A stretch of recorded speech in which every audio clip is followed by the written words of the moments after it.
मुंबईची महापौर निवडणूक ही लांबणीवर पडण्याची शक्यता आहे। महापौर पदासंदर्भातला जो निर्णय आहे तो लांबणीवर पडण्याची शक्यता आहे। मुंबई महानगरपालिकेच्या महापौर पदासाठी खुल्या प्रवर्गाचं आरक्षण निश्चित झालं असलं तरी महापौरपदी निवड कुणाची करायची यावर महायुतीतील पक्षांमध्ये अद्यापही एकमत झालेलं नाही।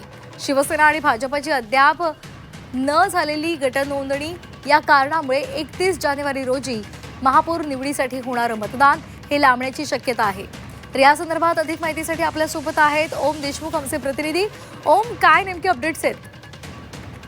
श्वेता, खरं तर भाजप आणि शिवसेनेकडनं अद्याप निवडणुकीच्या निकालानंतरही गटनोंदणीची जी प्रक्रिया आहे ती पुढे पूर्ण करण्यात आलेली नाही। त्यामुळे कुठेतरी महापौर निवडणुकीच्या संदर्भातलं होणारी जी प्रक्रिया आहे ती लांबणीवर पडण्याची शक्यता आहे।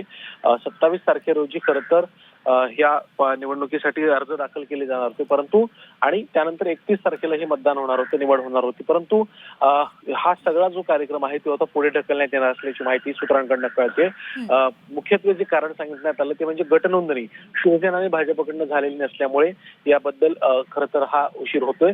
भाजप किंवा शिवसेना दोन्ही पक्ष युतीबाबत एकत्रित गट स्थापन करतील की नाही याबाबत देखील स्पष्टता नाहीये। त्यामुळे दोन्ही पक्षांकडनं सत्तेबाबत आणि महापौर आणि स्थायी समितीबाबत केले जाणारे दावे आणि या सगळ्या घडामोडींमुळे महापौर निवडीला आता उशीर होतोय हे यातून स्पष्ट होतंय। धन्यवाद ओम, दिलेल्या सविस्तर माहितीसाठी।